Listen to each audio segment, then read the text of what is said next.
April and early May in North Cyprus were extremely busy. While some residents were dealing with the rising prices, protests, and political tension, others were enjoying festivals, concerts, and new development projects. The island continues balancing economic pressure with the rapid growth and modernization. Here are the main stories from the past few weeks. At the beginning of April, Northern Cyprus saw mass protests and strikes over the changes to anti-inflation salary adjustments. Large demonstrations took place in Nicosia. Schools temporarily were closed, hospital services were disrupted. After negotiations, the government will withdraw the controversial decision, but political tension remains high. At the same time, the fuel prices increased again. The officials warned that electricity prices may also rise in the coming months. This spring, Northern Cyprus introduced a migration amnesty for the foreigners who expired visas, illegal residency status, or the unresolved deportation orders. Foreign nationals can apply online, pay a fee equal to one minimum wage, and in many cases receive temporary legal status or work permit opportunities. The amnesty also applies to some foreigners living abroad who own property in Northern Cyprus. At the same time, the government continues discussing new tax laws, high vehicle-related fees, and controversial legal regulations involving housing and food deductions from the minimum wages from the foreign workers.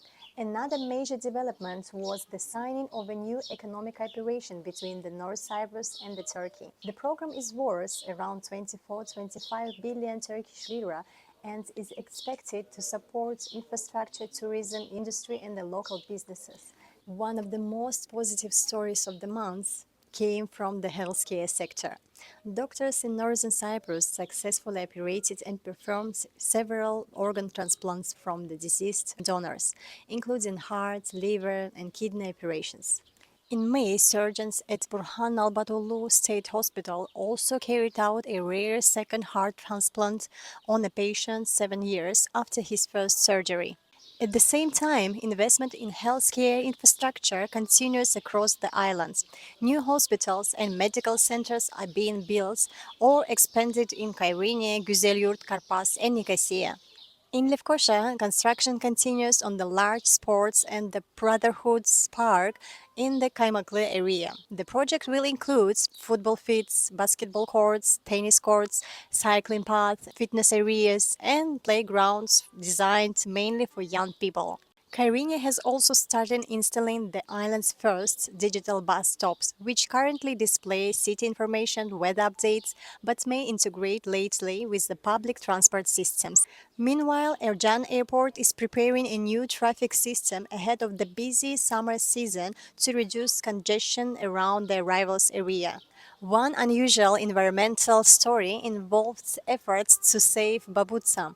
It's the local cactus with the edible fruit, also known as the prickly pear. After pests destroyed up to 85% of the plants, scientists began using biological methods instead of the chemicals by releasing special predatory insects into affected areas. Officials say recovery could take up to 2 years. Water infrastructure upgrades also caused temporary supply interruptions in some regions during the April, while the Electricity Authority KIPTEK announced preparations for the high-demand summer season. Upcoming events include the Strawberry Festival in Yeşilırmak, the Silk Cocoon Festival in Bilaparis area, and the large traditional cultural festival in Nicosia, celebrating the shared heritage of the Turkish and Greek Cypriot communities. Professional education has been also a major topic this spring.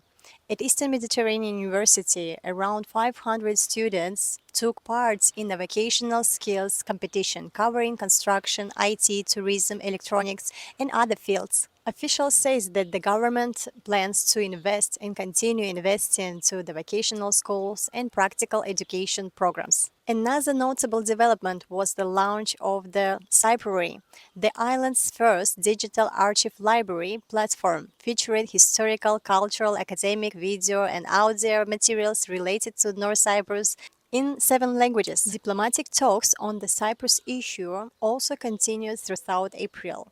Turkish Cypriot leader Tufan Erhman and Greek Cypriot leader Nicholas Christodoulou met under UN mediation to discuss confidence-building measures and the future of negotiations. The United Nations described the discussions are constructive and confirmed the dialogue between the two sides will continue. April and early May once again showed how complex and dynamic life in Northern Cyprus can be. Despite economic difficulties and political tensions, the island continues investing in infrastructure, healthcare, culture, and international cooperation. While everyday lives moves forward between the protest, construction sites, festivals, and the start of the another Mediterranean summer. Subscribe and stay tuned for the more updates. See you in the next edition.